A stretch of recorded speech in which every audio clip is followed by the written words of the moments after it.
Hi, Edward Reformina here, author of Pinoy MLM Expose and the creator of Sponsor More Downlines.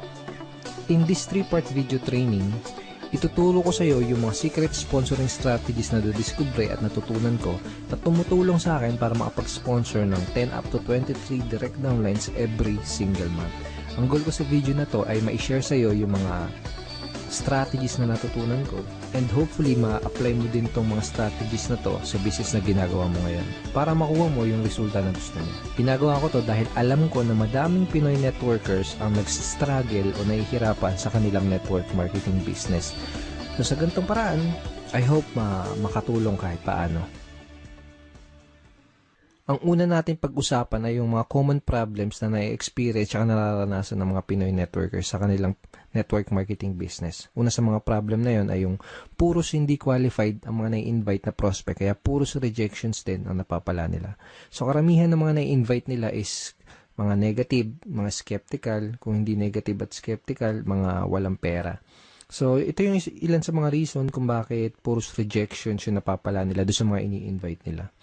Pangalawang problem is, madami na silang na-invite, pero nahihirapan at wala pa din silang mapajoin. So, na-invite na nila lahat ng mga kakilala, kaibigan at kamag-anak nila, pero nahihirapan silang i-convert yung mga prospects na yun into downlines.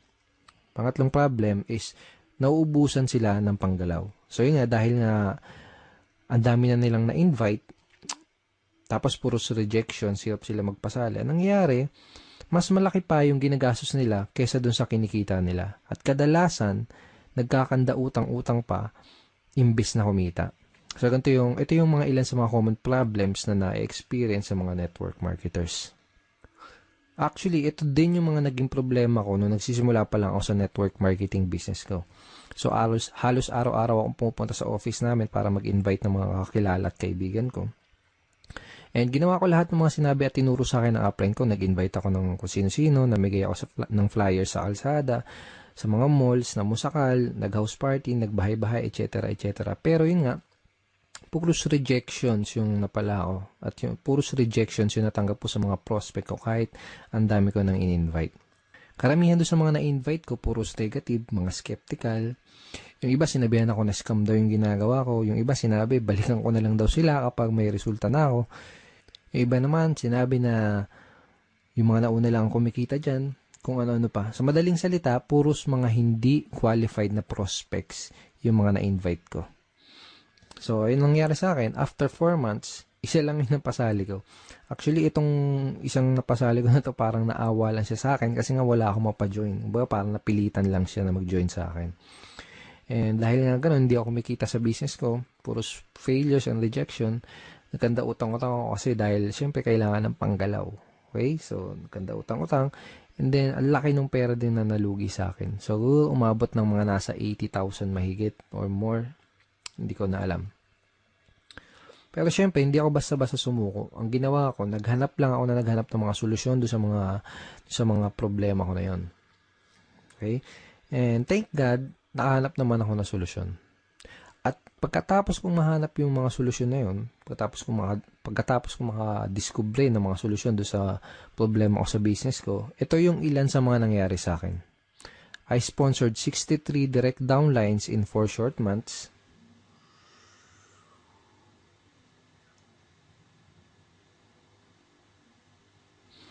And consistently na din ako nakakapag-sponsor ng 10 up to 23 direct downlines every single month.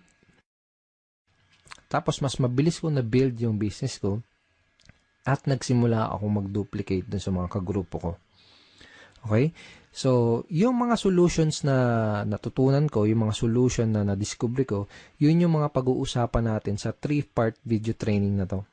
Yung mga solusyon na yun yung mga matututunan mo sa video training series na to. Okay, so pag-usapan ulit natin yung typical scenario na nangyari sa mga network marketers. So, pumasok sila sa network marketing business nila, first time man or kung may past experience. Pero nangyari ganito, excited sila sa una, pump up sila. So, shinare kagad nila yung business nila sa mga kaibigan, sa mga kakilala, kamag-anak nila. nag-prospecting agad sila, nag-prospecting, nag-share sa Facebook, invite dito, invite doon, invite sa kaliwat kanan yung pag-i-invite. Tapos excited na excited sila and pump up sila dahil ang ine-expect nila is makuha na nila yung mga pangarap nila. Ine-expect nila is makuha na nila yung mga goals nila. Okay? Pero ang nangyayari, unfortunately, puros rejections, puros failures, at puros frustrations yung na sumasalubong sa kanila. Tapos nagtataka sila kung bakit ganun yung nangyayari. Hindi nila alam kung bakit ganun yung nagiging resulta kahit binibigay naman nila lahat ng effort nila. Kahit ginagawa na nila lahat ng mga tinuturo sa kanila. Hindi nila alam na ang tunay na problema kaya sila nahihirapan, ang dahilan kung bakit puros rejections ang napapala nila ay dahil hindi nila alam kung paano mag-pre-qualify o mag-sort out ng mga prospects. Kaya nangyayari, madami silang oras, effort at pera na sinasayang sa pakikipag-usap sa mga unqualified na prospects. Hindi din nila alam kung paano sagutin ng tama yung mga common MLM objections. Kaya kahit qualified na yung mga prospect na kausap nila, hindi pa din nila mapajoin dahil sa mga objections na hindi nila nasasagot ng tama. Okay? At hindi nila alam, karamihan, hindi nila alam kung paano mag-close effectively. Kaya kahit madami silang mga prospects na kinakausap, hirap pa din silang makapag-recruit. Bago ko i-share sa iyo yung mga solusyon sa mga problema na to, first, I would like you to imagine na nag-apply ka sa McDonald's. Sabihin natin nag-apply ka sa McDonald's tapos natanggap ka sa trabaho. Pero ito yung scenario, wala kang kahit anong alam sa pagluluto, hindi ka pa nakapagprito kahit isang beses, hindi mo pa nagagawang magluto sa tanan ng buhay mo. Okay?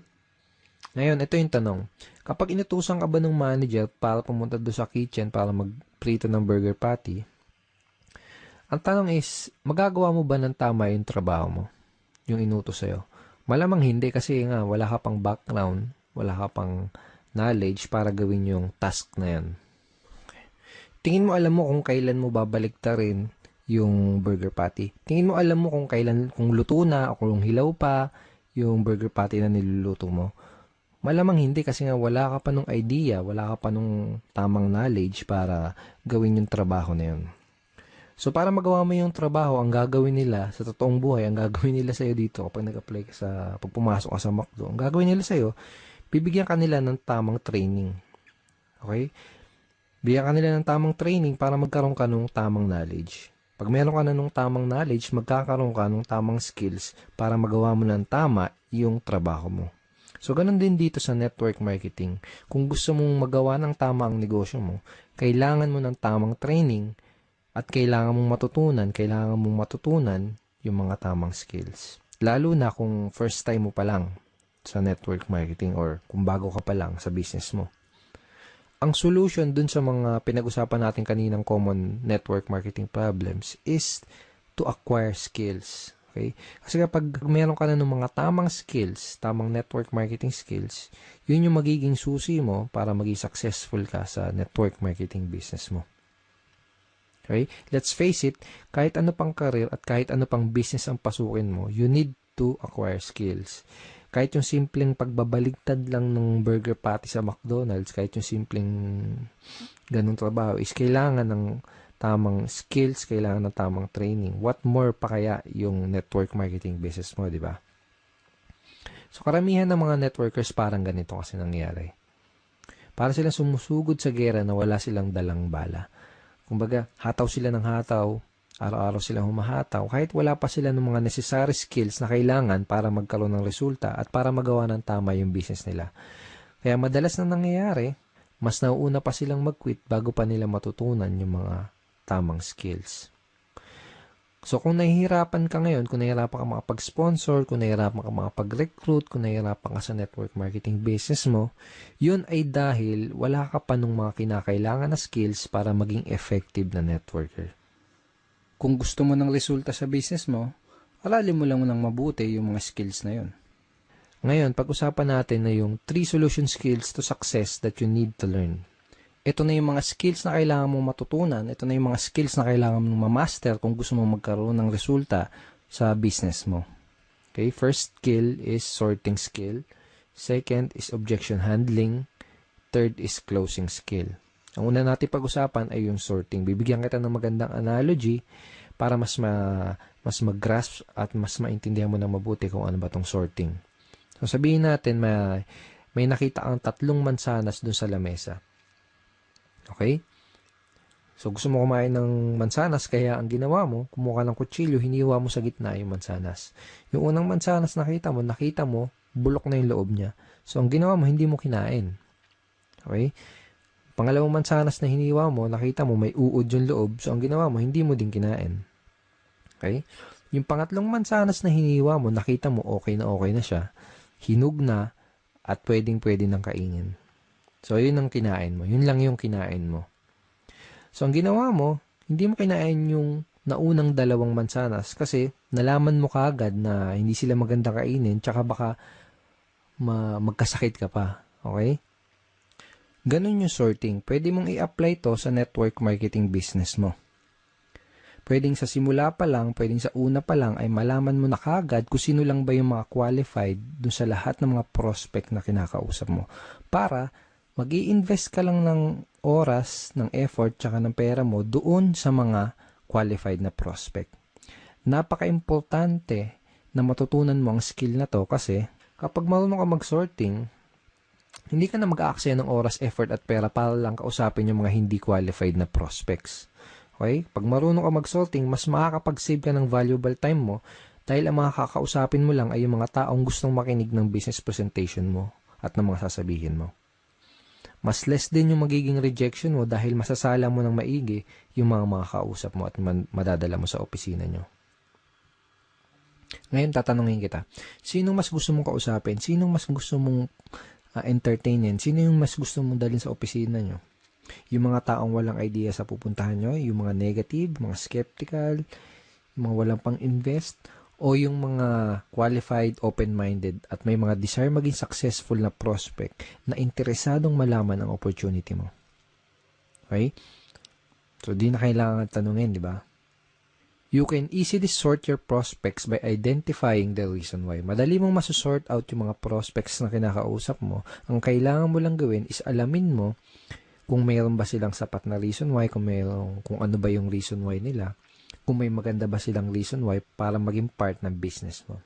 Okay? So, sabihin natin may kinakausap kang prospect, may pinoprospect ka, o kaya sabihin natin may nag-inquire sa'yo sa mga advertisement mo, sa mga online post mo, sa mga post mo sa mga dyaryo, etc. Kung ano man yung ginagawa mong promotion. Ito yung mga ilan sa mga kailangan mong malaman para malaman mo kung qualified ba yung prospect na kinakausap mo. Okay? Bakit nila kailangan ng additional income? Bakit nila gustong maging successful? May problema ba silang gusto nilang masolusyonan? Bakit nila gustong magkaroon ng pagbabago at mas magandang buhay? Madali mong ma-identify yung mga reason why ng prospect mo by simply asking the right questions. This time, gusto kitang bigyan ng mga example questions, example lines na ginagamit ko para magawa kong malaman kung yung mga reason why ng prospect ko, para magawa kong malaman kung qualified ba yung prospect na kinakausap ko. So, sabihin natin na introduce mo na yung opportunity mo. Ito yung question na pwede mong itanong sa kanya para malaman mo kung ano yung reason why niya at para malaman mo kung qualified ba siya na prospect para sa business mo. Ito. Pwede mo bang sabihin bakit gusto mong magkaroon ng blank? Okay? So, sabihin natin, in-offer mo yung opportunity mo as a part-time business or home-based business, extra income, o kung ano man. Ganito. Ganito sasabihin mo. Pwede mo bang sabihin bakit gusto mong magkaroon ng home-based business? Pwede mo bang sabihin bakit gusto mong magkaroon ng part-time income? Okay? Another example, another variation ng question na to ay ito. Ano yung reason bakit ka interesado na magkaroon ng blank? Okay? Again, ilalagay mo doon sa blank kung paano mo ina-offer yung opportunity mo. For example, ano yung reason bakit ka interesado na magkaroon ng home-based business? Ano yung reason bakit ka interesado na magkaroon ng part-time income? Ano yung reason bakit ka interesado na magkaroon ng additional source of income?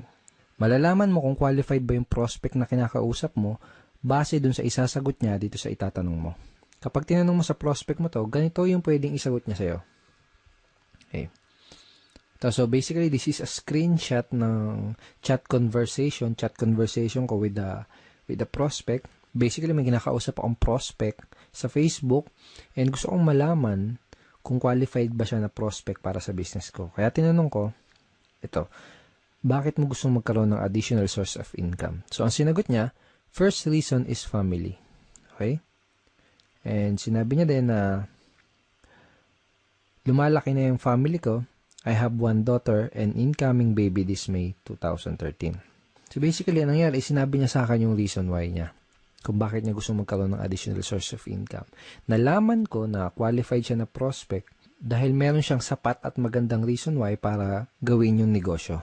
Okay? Nalaman ko na kailangan niya ng dagdag na income kasi nga lumalaki na yung family niya. So, lumalaki na yung mga bills na babayaran niya, mga nganak yung misis niya, etc. So, sa madaling salita, nalaman ko na qualified siya na prospect by simply asking these questions. Okay. Lahat ng prospect na kinakausap ko, inaalam ko muna ng maigi kung meron ba silang maganda o sapat na reason why. Doon ko kasi malalaman kung qualified ba sila na prospect o hindi. Alam ko kasi na kung wala silang mabibigay na magandang reason why or sapat na reason why, hindi rin sila mamomotivate na mag-take ng action. Hindi sila mamomotivate na mag-join, hindi sila mamomotivate na maglabas ng kapital. Baga wala silang sapat na reason why para magsimula ng isang network marketing business. Kung wala silang mabibigay sa akin na magandang reason why or sapat na reason why, hindi ako mag-aaksaya ng panahon para explainan pa sila, para dalhin pa sila sa office. That is how I sort my prospects and that is how I qualify my prospects. Okay, so possible scenario, sabihin natin na tinanong mo na to sa tong questions na to sa prospect mo, pero sabihin natin ang nangyari ay hindi kagad siya nag-open up sa'yo. Sabihin natin na hindi niya kagad sinabi sa'yo yung reason why niya. Posible kasi na mangyari yon, lalo na kung kakikilala mo pa lang sa kanya o kaya hindi ka pa nakakapag-build ng rapport. Posible na kapag tinanong mo sa kanya tong questions na to, itong ano yung reason bakit ka interesado na magkaroon ng additional source of income, posible na yung isagot niya lang sa'yo ay parang yung mga wala lang. Gusto ko lang kumita ng additional income. Pwedeng ganon. So, walang sapat na reason why, di ba? O kaya naman, pwedeng ang isagot niya ay wala lang. Sino ba naman ang ayaw kumita ng additional income? Parang ganon. So, wala ding sapat na reason why. Ang questions na pwede mong itanong do sa prospect mo para magawa mong mag-open up siya sa'yo at para magawa mong ma-identify yung reason why niya ay itong mga questions na to. Ito. Sabihin natin na kumikita ka na ng part-time income, magkano ang gusto mong kitain on a monthly basis? O kaya magkano ang gusto mong kitain na additional income per month? Parang gano'n. Kapag tinanong mo sa prospect mo to, gagawin niya is magbibigay siya sa'yo ng figures. Usually, sasabihin nila ng prospect is 10,000 per month, 20,000 per month, 50,000 per month, or 100,000 per month. Iba-iba. Okay, so kahit na anong ibigay niya sa yung figure, ito yung next na question na pwede mong itanong sa kanya. Ito. Kapag kumikita ka na ng blank, kung magkano yung binigay niya sa yung income na gusto nilang kitain, kapag kumikita ka na ng 20,000 na monthly income, ano yung pinakamalaking maitutulong nun para sa'yo? O kaya, ano yung pinakamalaking maitutulong nun para sa'yo at sa pamilya mo? By this time, kailangan may maibigay na sa'yong magandang reason why yung prospect mo para malaman mo at matansya mo kung qualified ba siya na prospect o hindi para sa business mo. So, I will show you another example. So, basically, may kinakausap ulit akong prospect via Facebook chat. And by the way, napakita ko sa yung mga example is Facebook chat, pero obviously, dapat gamitin mo din to sa face-to-face or one-on-one or table talk conversation. Okay? So, again, may kinakausap ako na prospect via chat. Tinanong ko siya kung ano yung reason bakit niya gusto magkaroon ng additional income, pero wala siya nabigay sa akin na magandang reason why. Hindi kagad siya nag-open up sa akin. So, ang ginawa ko, tinanong ko kung magkano ba yung additional income na gusto niyang kitain on a monthly basis. Ang sinagot niya sa akin, 10,000 per month. Kaya tinanong ko sa kanya itong question na to.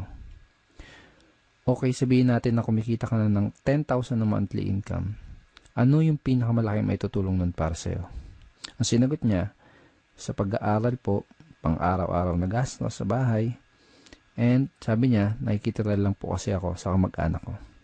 So by asking this simple question, napakasimpleng question lang naman, di ba? Pero very, very powerful in terms of identifying your prospect's reason why. And very powerful para magawa mong mag-open up sa'yo yung prospect mo. So by asking this simple question, nagawa kong mag-open up yung prospect at nalaman ko na qualified pala siya dahil may maganda at sapat na reason why pala siya para gawin yung business. So, pag alam mo na yung reason why ng prospect mo, pwede ka na mag-move on dun sa next step, which is to introduce him or her dun sa business opportunity na ina-offer mo. So, pag alam mo na yung reason why ng prospect mo, kapag alam mo na yung gusto niyang monthly income na kitain, ito yung line na pwede mong gamitin para madali mong ma-invite yung prospect mo doon sa inyong business opportunity meeting or BOM, sa inyong seminar or online video, kung ano man. Depende sa company nyo. Every company, iba-iba yung sistema nila. Okay, so ito yung line na pwede mong gamitin.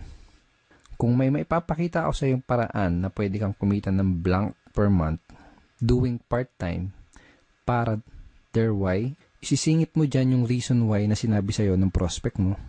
Willing ka bang tignan kung ano yun?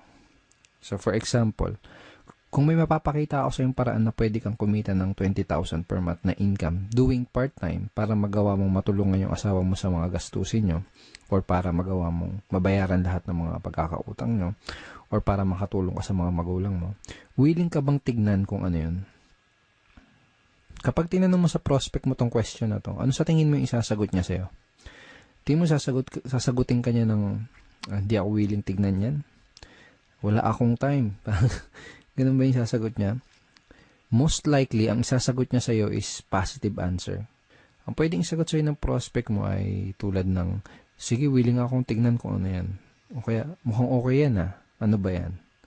Sige, willing akong tignan kung ano yan. Para mga ganun. So, this is a very effective line na pwede mong gamitin para madali mong ma-invite yung prospect mo dun sa opportunity meeting nyo. Napaka-effective nitong line na to dahil ginamit mo yung reason why ng prospect mo dun sa invitation mo. Ngayon, pag-usapan natin kung ano yung mga pwede mong gawin para mapakinabangan mo na maigi yung mga tinuro ko sa'yo dito sa video na to. Okay? So, ito yung mga kailangan mong gawin. Una, write this example sorting questions that I gave you. So, mamaya balikan mo tong video na to, i-play mo ulit, tapos isulat mo sa papel o kaya i-type mo sa cellphone mo or sa iPad mo yung mga example questions na binigay ko sa'yo. Okay? Second, read this line ng paulit-ulit and try to internalize them. Okay? So, wag mo kabisaduhin. Okay? Mas maganda kung ma-internalize mo siya. Mas maganda kung mas maintindihan mo kung ano yung reason bakit mo siya tinatanong. Basta, tandaan mo, yung mga example questions na binigay ko sa'yo, ang goal mo, kaya mo gagamitin yung mga example questions na yon ay para ma-qualify mo yung prospect mo at para malaman mo yung reason why nila. Okay? Pangatlo, start asking these sorting questions to your prospect. So, kung may kakausapin ka na prospect mamaya, bukas o sa isang araw, start using these questions. Simulan mong gamitin at itanong yung mga question na yon sa mga prospect na makakausap mo para magawa mong masort yung mga kinakausap mo na prospect at para malaman mo kaagad kung qualified ba sila o hindi sa business mo.